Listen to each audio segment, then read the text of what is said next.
So hey, hello everyone. So this video I'm going to show you how to change the column name in SQL. So currently I'm using my MySQL workbench and I have created just a database latest. So just type use latest to use the database and run it. So now I'm using the database. So first let's create a table, okay? Sample table in this database. So it's going to be create table. I will take it as a my table, and so just for sample we are taking. So let me create a column named n, and let it be of varchar some 10 characters, okay? So let it have only one column. So just select it and run it. So you got a green tick. So that means that our column has been successfully created. So now let's view our table. Select asterisk from my table. Okay, now let's just select it and run it. So as you can see here, we have our only one column, that is n.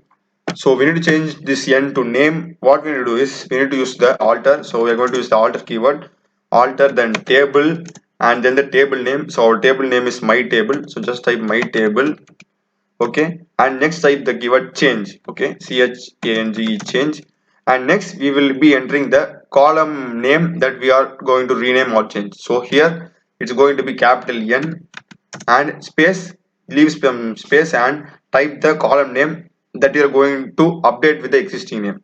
So I'm going to change n to into name. So I will type name. It's going to be the new column name and finish it with the data type. Okay. So it's same. It's going to be varchar of some 1520 like that. Just press one. So I will explain it again. Alter table, table name, and the change keyword, and then the existing column name that you are going to change. So I have here only one column n, so I will type n, and next is a new column name that you are going to update the older one and the data type, okay? So now if I just select this and run this code, so I'm getting a green tick. So if I now just go and select my view my table, select asterisk from my table. So as you can see here, I have name. So my column name has been renamed or changed. So that's it for the video, and my name is Pranam channel. Do check my other videos. I've done tutorials in C, C++, Java, Blender, Unity, etc. So do give it a try and subscribe and support. Thank you.